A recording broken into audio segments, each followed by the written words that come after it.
going now?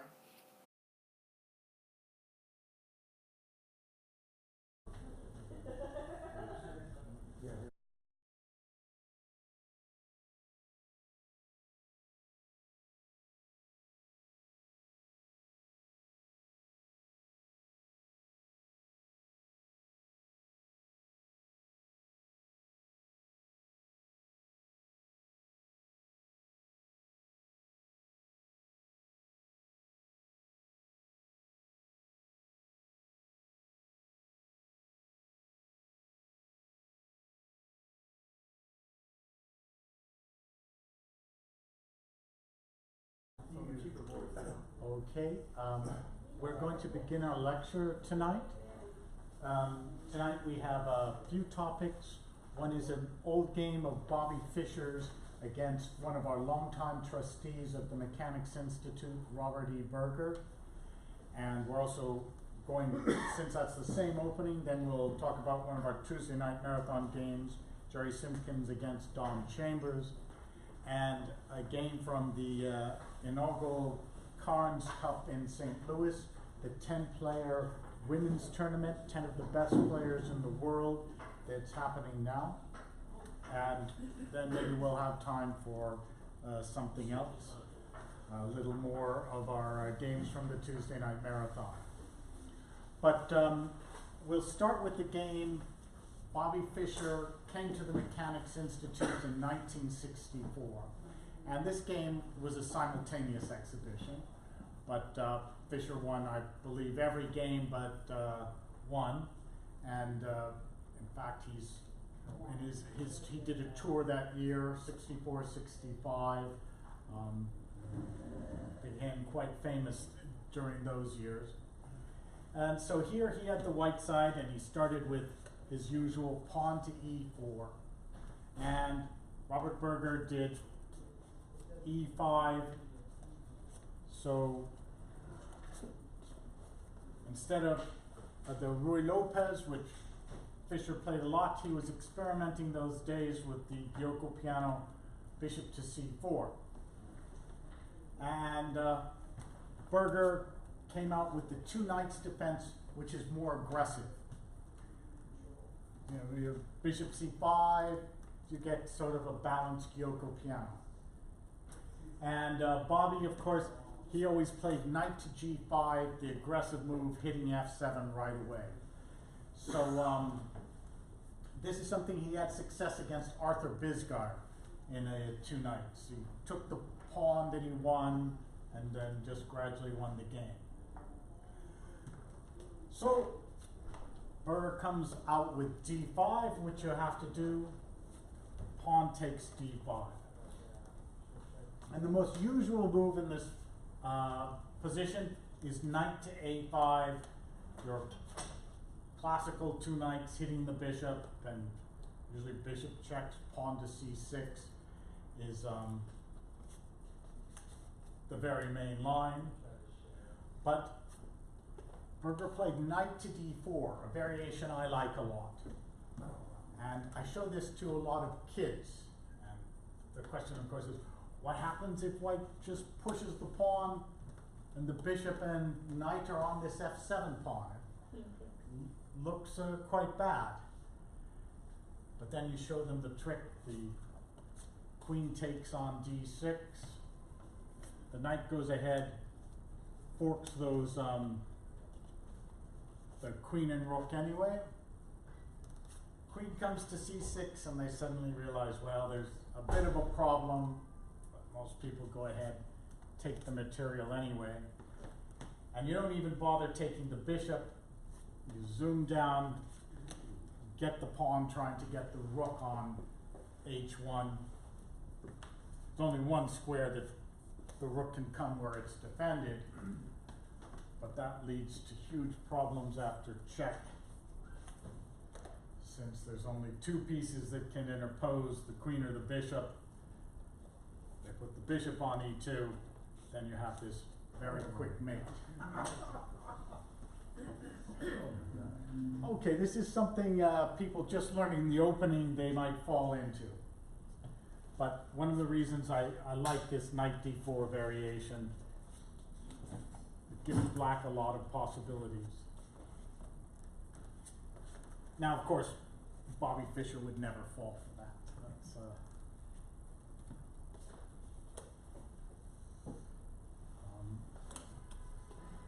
after the knight to d4 move, Bobby plays the principal pawn to c3, attacking that strong knight in the center.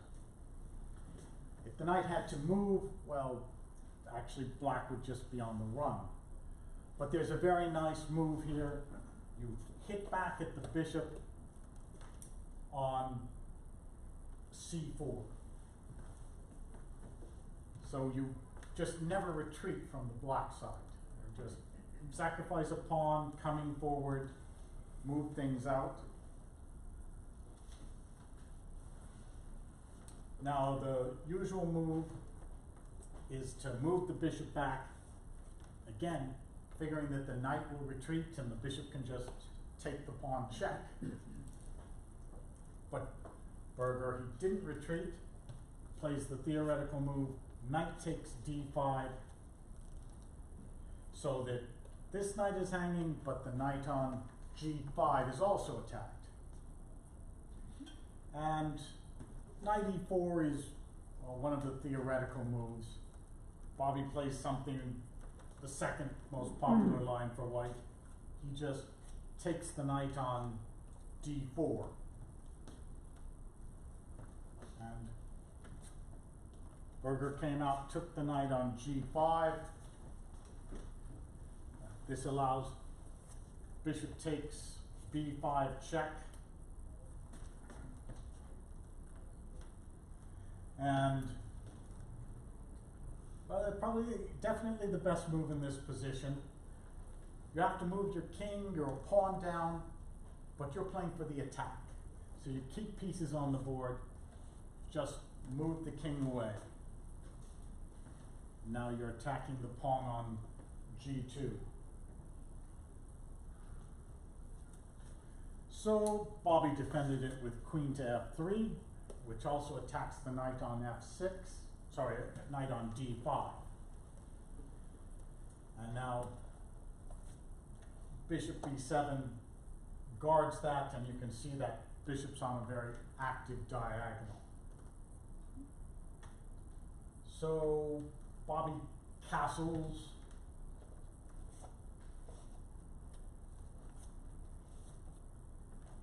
And Robert Berger decides just to take the pawn on d4.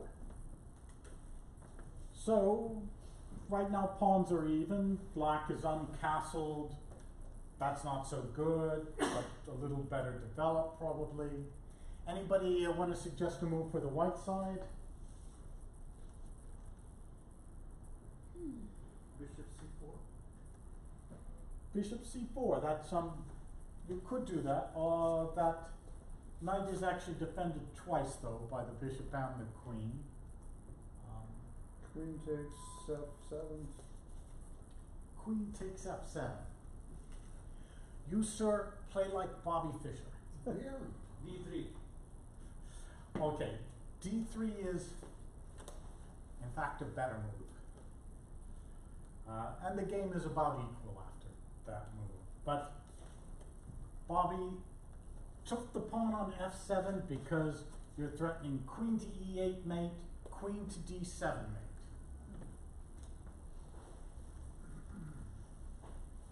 But surprisingly, that's not good. Say queen capture c2. Ooh, what's that? Queen capture c2 check. Well, that's not a checkmate. You want to do some double discovered check, but if the king would go to g1, then you'd have the nice knight h3 checkmate. But I'm sure Bobby would simply move the king up and. Is it? Yeah. So rather than taking the f7 pawn. Well, first let's find the move that Black did in the game. Bishop e7, pretty good move.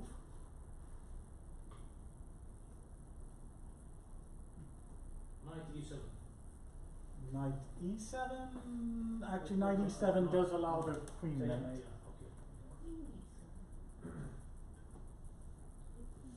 So we take one more guess. C6. C6 to the, it's funny, yes, it looks so threatening from white side that you tend to play a defensive move. Okay, I'll show you the move here. Robert Berger played knight back to f6, guarding Yeah. the critical squares. Also threatening checkmate. And the last thing they're threatening, which maybe Bobby didn't anticipate, was the bishop on b5. Oh, wow. Not to mention maybe the queen can get trapped there on the f7 square. How strong is this Burger guy? Did they have ratings? Yes, he did have a rating. He was about 2,300 and a well-known problemist. He published problems all over. And particularly the reason I'm showing this, an old-time trustee, friend of many people here, but he died last Saturday, just, what is that, 3 days ago. At the age of 87, had a wonderful life, and a lot of people remember him fondly here. But after his move, knight to f6, Bobby came back around and looked at the position, shook his head, and just offered his hand with resignation. And this is the shortest game that Bobby Fischer ever lost. How many moves was it? It was, 15, 12? it's 12 moves. Wow. I think I've lost a game in 11 moves, so I've beaten Fischer for one thing, but not a proud record to have. Is it certain that it's a loss at this point? Well, first you have to stop the checkmate. What about So, G3? so What pawn about to G3? f3. On one of these, F3 or G3, Yeah. I don't know. So then you stopped it. Yes, maybe pawn to F3 is a little better, not sure. So, should we just take the bishop and be a whole Yeah. bishop up, or should we try to trap the queen? It's your choice of good variations. But at a master level, completely resignable. Did you ever meet Mr. Fischer? Yes, he came to a chess tournament in Los Angeles once, and then I met a lot of people in Iceland where he was living the last years of his life, but I really didn't know him. Oh, okay. So, some of the people here, you remember Steve Brandwine, who knew him very, very well, and some other members of our chess club. This game, I liked a lot of action, only 12 moves, but a lot's happening. And then I was prodded by Elliot Winslow to show another game from our Tuesday night marathon, which is again a 2 knights defense. And when I looked at it, I said, well, that's fantastically entertaining. So I'm going to have to share with you the game of Robert Frank. No, it's Jerry Simpkins. sorry, Jerry Simpkins against Don Chambers.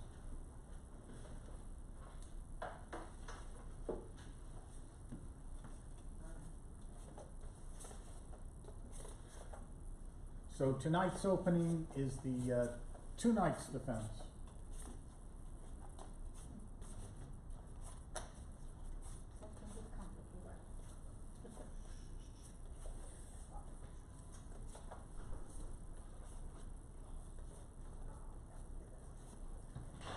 And the game begins once again, e4, e5,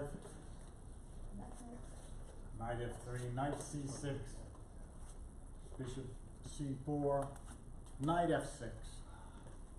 And neither player backs down, knight to g5, pawn to d5, just as in the Fischer-Berger game, pawn takes d5. Hey Nick, you might want to move that code so you don't Okay, yes. Just put it the other side of the radiator. That way you probably don't. Don't. I think it's all right. Okay. Now, here Don Chambers does something they tell you not to do. He takes the pawn on d5, and probably most of you know this next move. How many here know what white's supposed to do? 7-9. 1+3. Yes. This is again the thing that kids like. It's the fried liver attack. Knight takes f7. And the king takes f7. Queen f3 check has a double attack on the knight on d5. And the only way to save the knight is to charge up with the king. So all the opening books tell you, no, just don't do this. It's bad. You get in trouble. And maybe it's bad, but it's just not so clear. It's, I think Black lost a lot of games with this early on, or actually throughout the ages, and he didn't defend as accurately. Actually, Don Chambers does the most active defense, so the game gets very interesting. There was a game, I think from 1510, Dominguez or someone with the white pieces played in Spain back then, and White won a very nice game. But knight to c3 is a triple attack on the d5 knight, so you have to defend it. In that game from 1510, Black just did a passive defense, guarding the knight on d5, but after d4, which you don't want to take because of queen e4 check, then all of White's pieces get very active.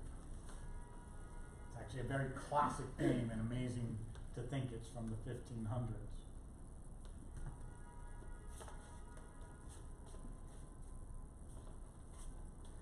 However, there's another way to guard the knight on d5 and to threaten something. And Knight a5. Knight b4. Knight b4. you have to put some extra defense here. There's 1, 2, 3 on the knight on d5. So yes, knight b4 guards the knight on d5, but it's also threatening the fork of the king and rook.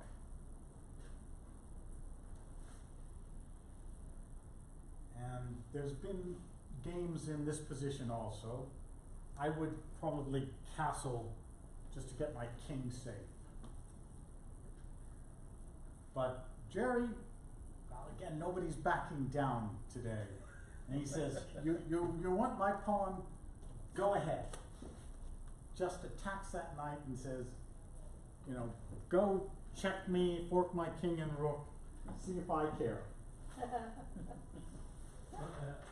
Nick, I have a question. Instead of this, how about king d1, for example? You could, but Okay. Tony, you're just defending the pawn. To avoid, yeah, but then vacation is square on e1 for the rook. Okay, that's possible. All right. I would probably prefer to have my king here because I think it's going to be a long battle in the center. Okay. But very possible king to d1. Anyway, you know Jerry. It's a great one doesn't back down. It says take the pawn check. So Dawn just takes it. And then king to d1, attacking the knight, attacking this knight. But the best move here might be just to centralize the knight. Give yourself some extra defensive chances with this fellow working in the center. But Dawn just takes the rook on a1. How can you resist such a juicy rook in the corner like that?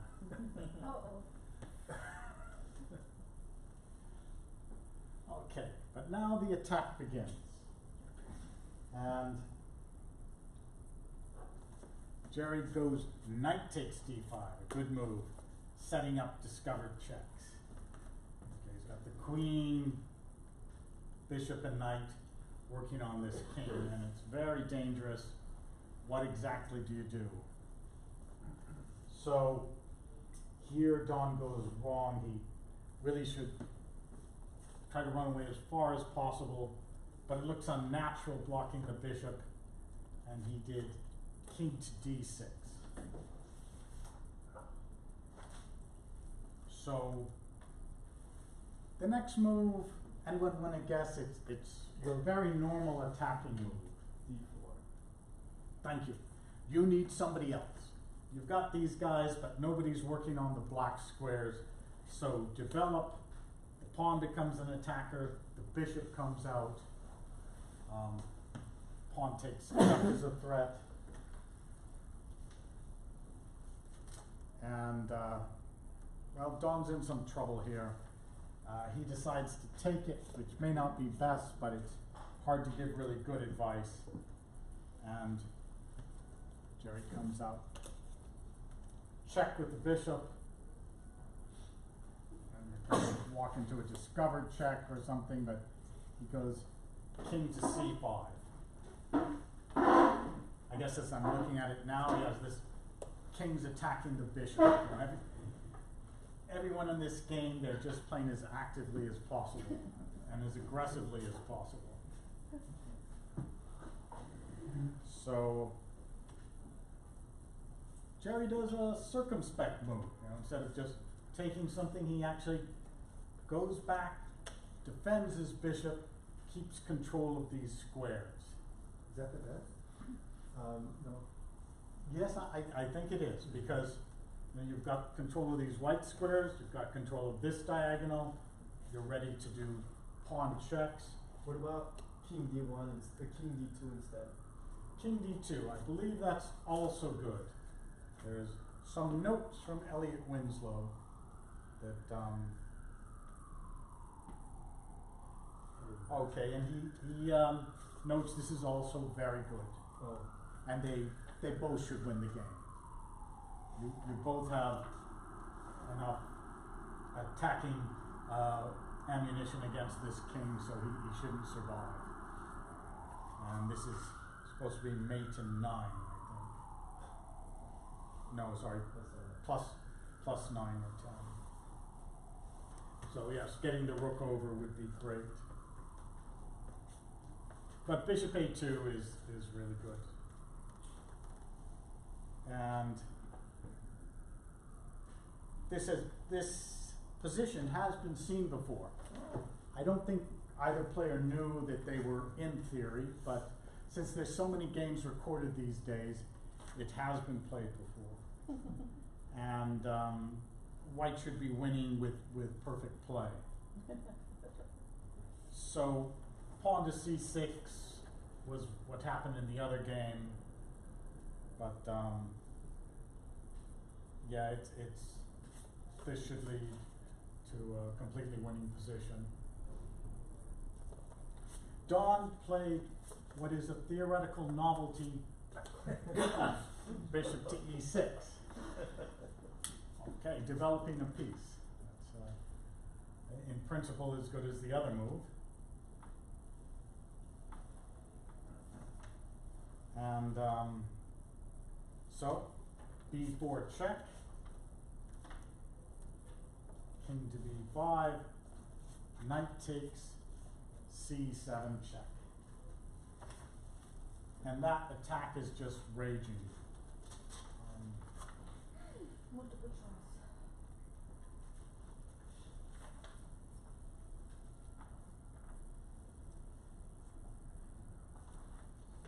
Now,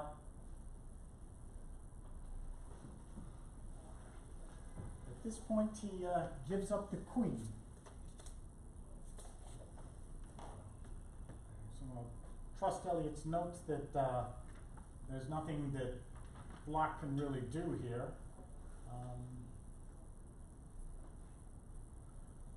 Oh, you're also threatening to take the bishop with a fork, such as king to b6. You could take the bishop on the queen, also threatening bishop c7 check. So, yeah, this is a rout. And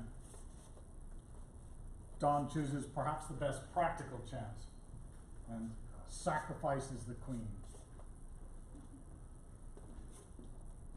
Bishop takes c7, bishop takes a2, and you've got two pieces for a queen, two pieces and a rook for a queen at the moment. You've got some squares for your king, so it's not an imminent checkmate anymore. There is the problem right here that the b7 pawn is hanging, so Jerry just swoops in, takes b7 check, king to a4, and takes the rook on a8. And now we might pause and see what's happening with the material. It's an extra knight and bishop for the queen. Rooks are even. Pawns actually white is one ahead. Funny, this king isn't in such danger though. It can wander over to white side of the board. This pawn's kind of nice, but still, you're lost. I mean, it's, still, when you have a winning position, sometimes it's not so easy to reel it in. So here,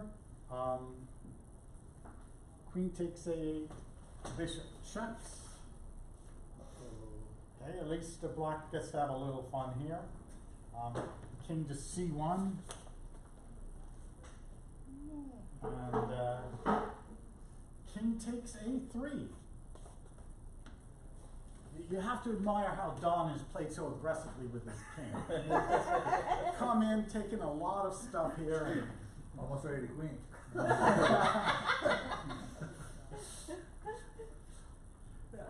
Well, queen takes pawn check, you can defend. Now you can take this pawn, maybe the knight will come check. You'll have at least a few cheapos and checks and things before you have to give up. All joking aside, Nick, that king c1, right? Yes. Just looks like it's going the wrong place. It could be you put your king in a bit of danger, but it should only be a bit. It shouldn't really matter. But you haven't got your, you've moved it towards everything that's coming on. You haven't got your rook sitting there like. So you'd like to go perhaps king e2. Yeah, something like that might be. Yes, it's truthfully, I have to say, I think that's a better move, Mike. It's just safer for the king. Yes, you take out some of the danger with that move. But this way is more entertaining. Yeah, oh yeah. King c1, king takes a3, and again, it could just be a clean win with a few complications. But now Jerry does bishop d6, figuring the bishop is pinned. And well, here, I think you've seen Don's style, so this would come as no surprise. Just the active move. You've sacrificed this much already, so let's sacrifice the exchange. And it's also clearly the best chance for black. You have to play actively. And then suddenly you look here and, well, look at this king. There's two bishops, a knight, a pawn, and you really are a little worried there for the white side. And still, it's a queen and a rook. You know, it shouldn't go wrong. But after queen takes h8, bishop f4 check, king to b1, and black misses probably the best chance here would be to sacrifice another knight and look for checkmate when white is going to have to sacrifice the queen for the bishop. still be a little better, but it would be a complicated ending.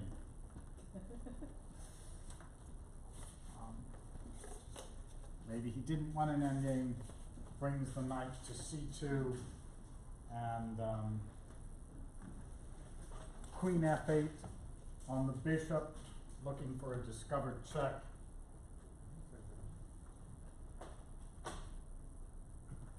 And bishop to d2. So quite a crazy position. Like down 5 points. White is, or black is down 5 points. But here you really have to sense the danger. Okay, you don't like all these around the king, and you need a careful move. So something like rook to d1. I mean, the rook's just doing nothing there. Get it in the game. Get it so it can come and pin things. Take one of those minor pieces so you don't get checkmated. Here, Jerry went pawn to b5 check. Seems like a very natural move.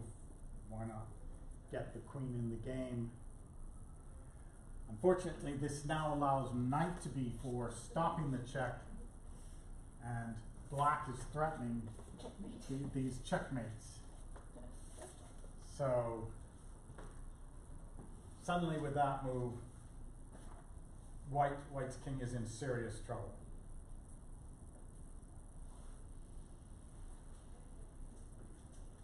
So queen to f3, and now you can sacrifice the, well, sorry, this is pinned to start with.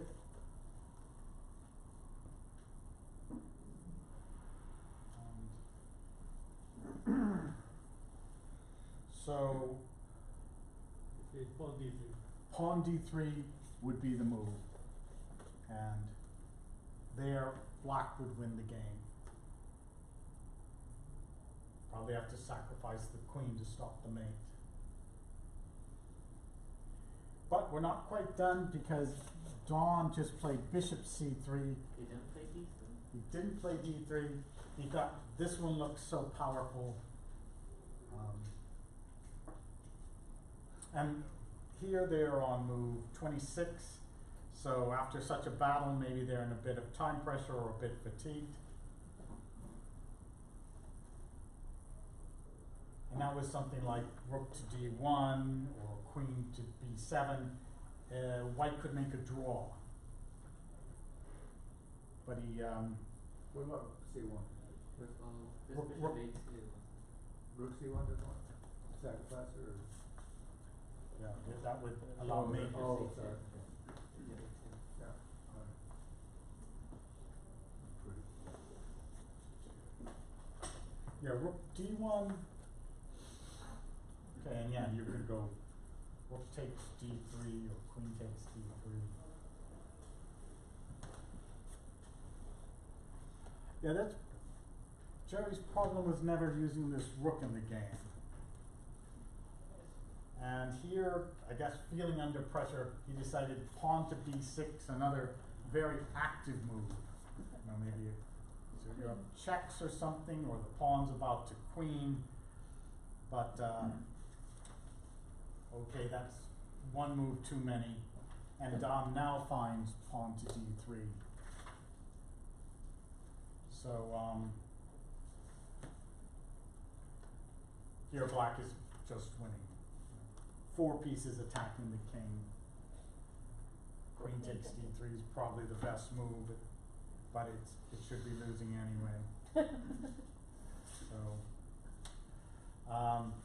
Jerry's kind of panicking, queen to f8, and then bishop c2 check. Now Jerry sees there's only one square for the king, but then that's checkmate by the pawn. So he resigned. Wow. But to me, this was an incredible battle. Just wild and so many attacking ideas, and just high entertainment.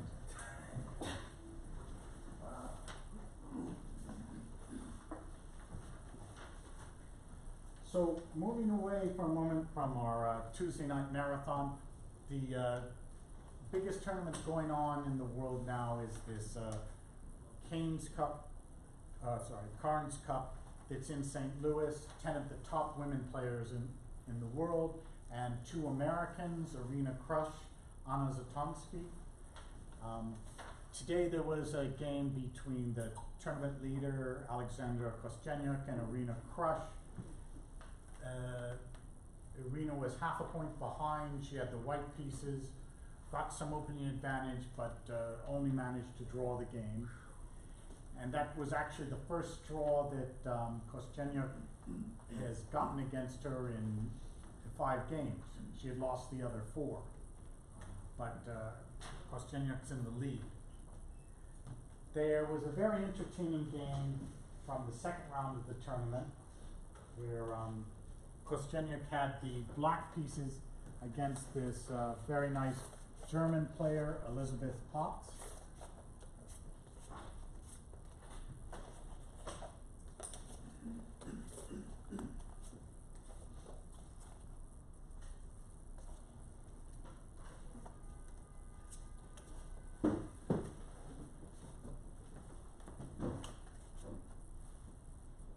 Any reason why the women's U.S. women's champion wasn't there? What's her name? Nazi? I don't know why she's not playing in this one.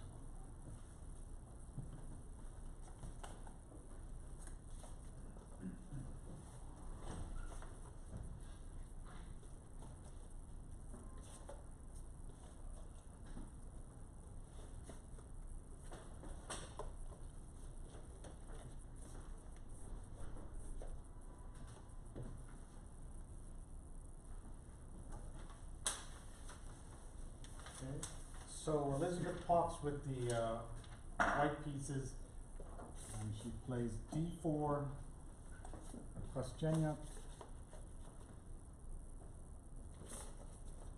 She comes out with one of my favorite openings, the Benoni defense, because you get such an unbalanced position. Which Benoni is it? Is it a modern Benoni or a Czech Benoni? This is a modern Benoni. The Czech Benoni is when the pawn comes to e5 and it gets a very blocked position. And this is the modern Benoni where the pawns are very fluid in the center and there's a lot of open lines. So you get a very entertaining position. And the Benoni is truthfully a bit dubious. You always have to worry about your lack of space. Some things can go wrong, but it always gives you some chances to win the game. It's just very hard for white to control everything. So, Elizabeth chooses the fianchetto variation, which is a little more solid for white.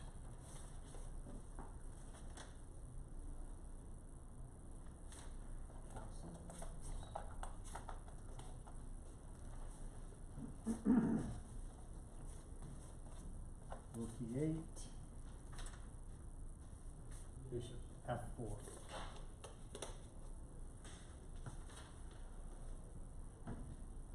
So Kostyanyuk plays pawn to h6, which to me is a little bit dubious.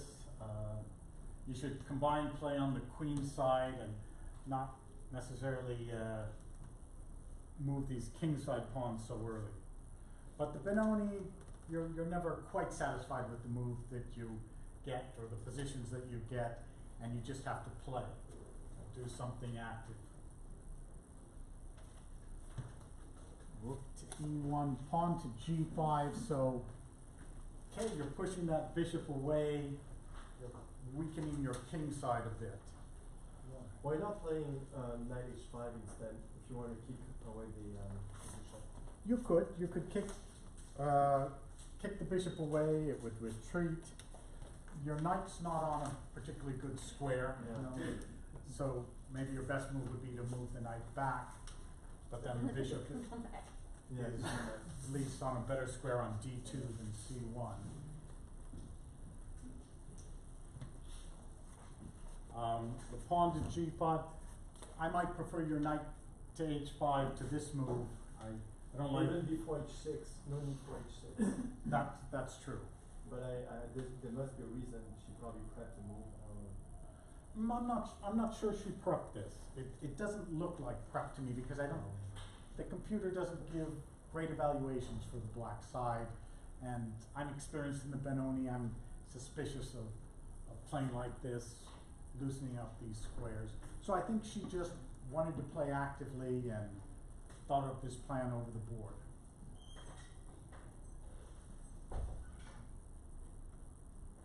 Okay, bishop comes to a very nice square here. That's true. But probably a nice move from Ms. Potts, and hitting those kingside pawns. You don't want to take it and have the knight take it, so she pushes. The knight has the square on H2, and now a move queen to B6.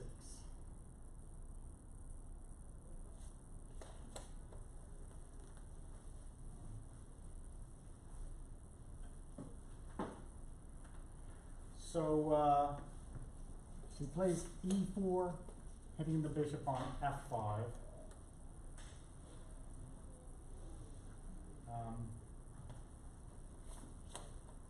Bishop comes to G6, and now some things are happening in the middle on the queen side, but this is probably a nice move, pawn to E5, so kind of blocks off some of the activity that black gets, and then takes the pawn on G4.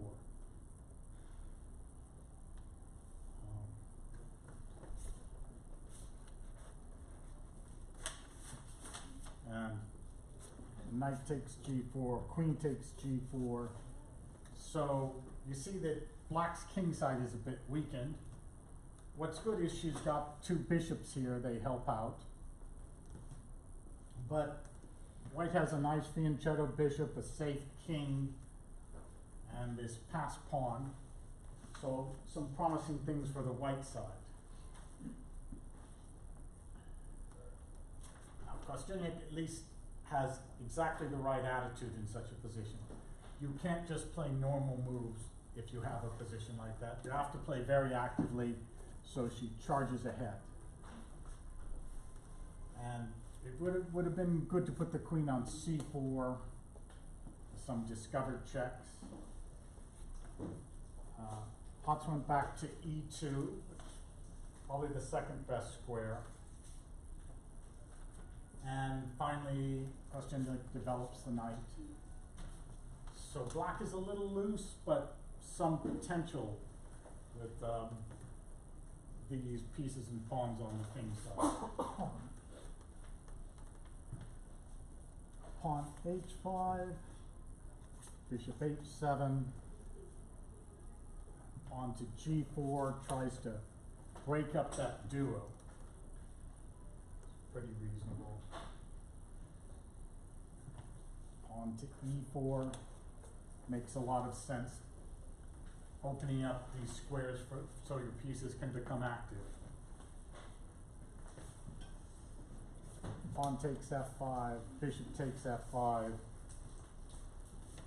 bishop to F4, knight to F6.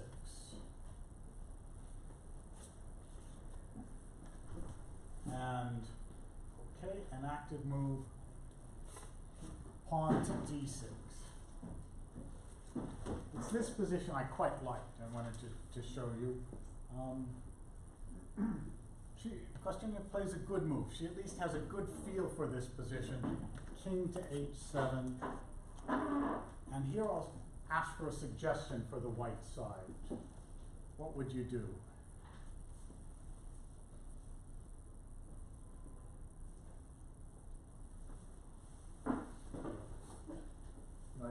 Knight E4? Yeah, okay, maybe it's in principle, I'm really worried about these center squares. Queen could come to c6. So I'm not so happy with this. Put a rook behind the pawn. Renata, you've been guessing all the right moves. It's and that's exactly what you should do. It's just powerful. Get all of your pieces into play. And actually, white is much better in this position. She was afraid of this because, well, the bishop can come here, skewering the queen and rook. But in these positions, you have to play very actively and principally. So you could just move the queen, you lose the exchange. But you're gonna go behind the pawn. Yes, you're behind the pawn, which is going, the e4 pawn is going to go. So, you know, something like get the king out of the way, then trade. Now, already you've got, what's the material count? 2, 4, 5. You've got one pawn for the exchange, but this pawn is a monster. Something like queen takes,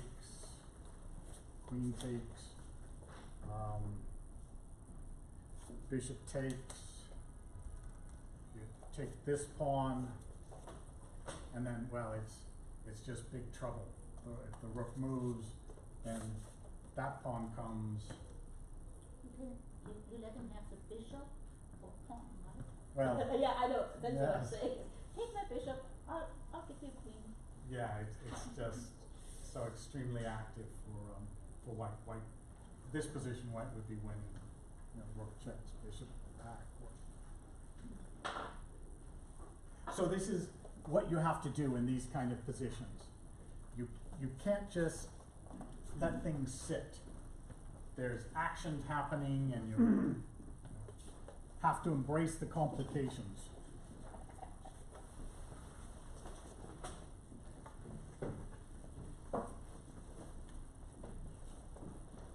But you play the Benoni because people go wrong in positions like this.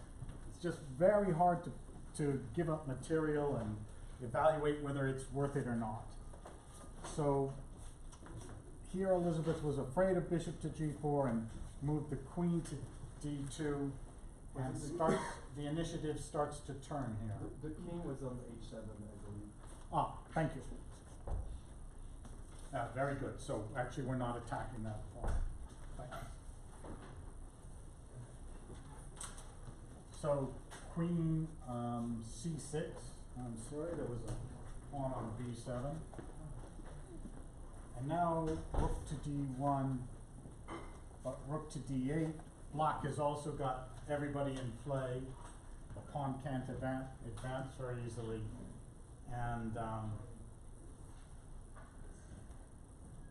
now she should probably go back, but advances, and this isn't really working because she takes the pawn on h5 and maybe thought she's going to get some play with this knight hopping in. But after the bishop retreat, then the black bishop comes to a very powerful post, kind of cutting off the white heavy forces in the middle. And here probably the last mistake. It looks like such a good move. Knight e7, hitting the queen, the bishop, opening up on this pawn on e4. But if you've got a feel for this position, can you tell me the right move for black here?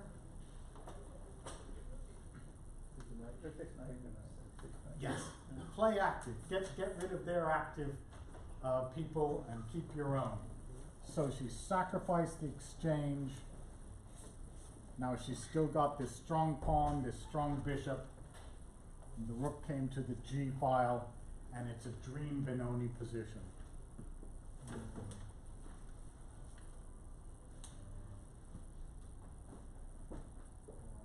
So threats on this bishop on G2.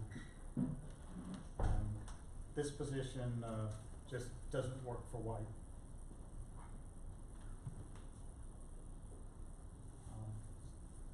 she moved the pawn up as a deflection, getting the queen off of the diagonal. Maybe saves a move for the defense. But getting off the file. And then comes another great Benoni move. Anyone want to guess? We've got a theme in this opening, or this game of the good moves. Guess like rook g2. Thank you. Just sacrifice the exchange. Sometimes exchanges mean a lot, and sometimes they don't. When you've got a bishop like this, it's better than the rooks. And that bishop on g2 is your defensive bishop. So, Now you can bring the queen. yes, bring the queen in. Check. Okay, something like king h1 would be met by bishop to g4 and bishop f3. So she goes bishop g3. But anyway, bishop to g4. I'm not trying to get the rook, just these bishops are going to take out the white king. So there's really no defense. She moved the queen to c1, but Kostyanyuk check. H2, and was finished off by getting rid of the last defender when the queen check is just going to be mate. So Elizabeth Potts resigned. And as of now, after 6th round, Alexandra Kostyanyuk's in the lead in the tournament. Isn't she the top Russian player, female player? She has been. She's a former women's world champion. The ratings go up and down. She's one of the top 3, and she might right now be the highest rated Russian. Sure. So we have a little time left, and I'll go back to the Tuesday night marathon.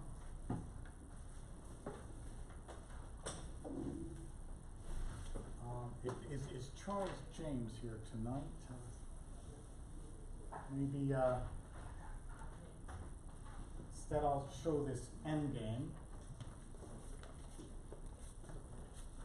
Probably get panned for this, but it's the endgame of Mike Wilder against Elliot Winslow. You'll just see the very finish of it.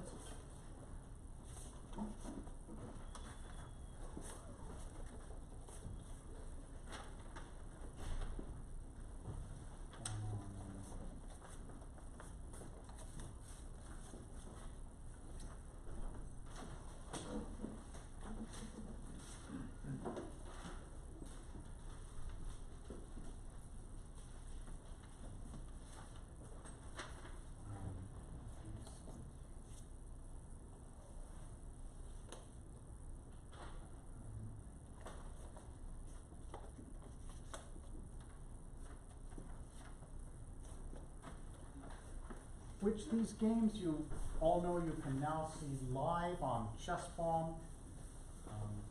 And it was 2 games last week, but we're going to have 10 games. That's quite amazing. This position, Elliot had just traded queens on f6. Would have been a draw in the queen ending, but somehow we thought, this is a complicated pawn ending. Some games you want to win, you keep pressing.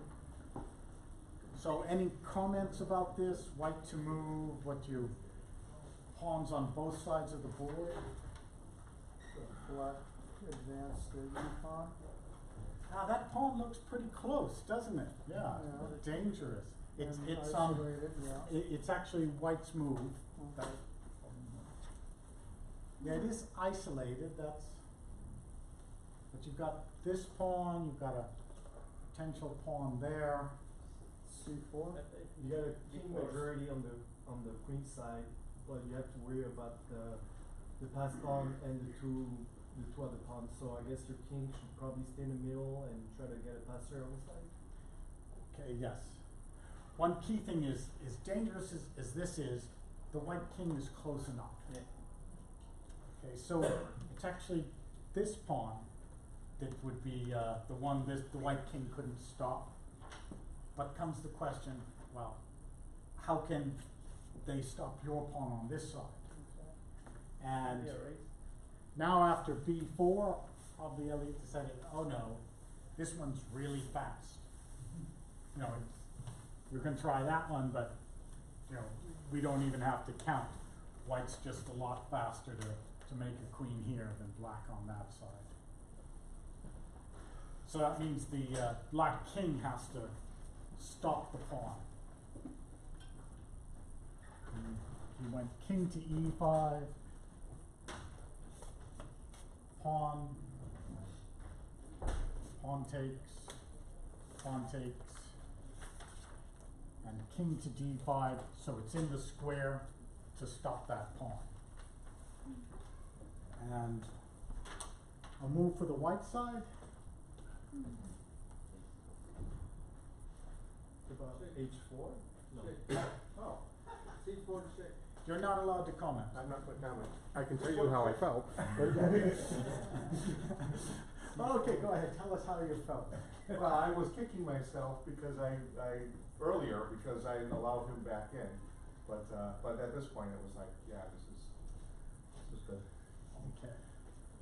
I'm sorry. What moves did we have? What's that? C4 check. C4 check. Oh, okay. That if he takes the pawn, that one goes.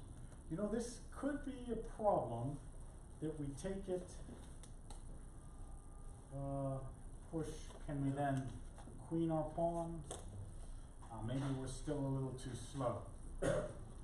Probably that would work too. What about a6 anyway? You could do a6 anyway. I think it would transpose. Might first just put the king here, making sure this pawn can't go anywhere. Takes all the danger away.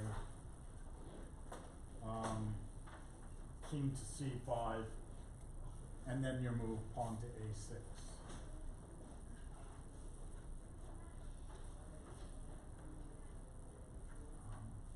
Yes, Victor, that was a different strategy to have the two pawns so that the black king couldn't attack them. The danger was maybe that would happen on the other side of the board and it would be a draw. Yes? C5 forks here, is G5 an option instead? Pawn to g5, pawn to a6, then the king has to come here. The king has to go pawn, is that right? Yeah, to stop that pawn. King, Yeah. push. Here. Had the white can wipe out the side now. What the black has around that 8 pawn. Takes pawn to h4, Yeah. and you have to push.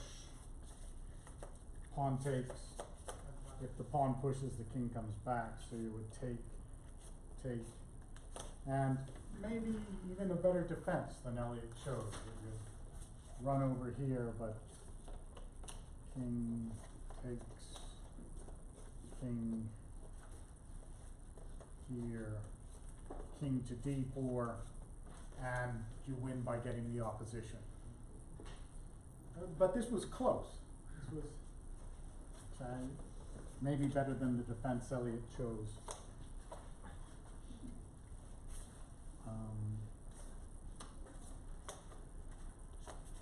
He went king to c5, pawn to a6, king b6. My king to take the e pawn. King takes a6, king takes e4, king to b5. 2 moves left in the game.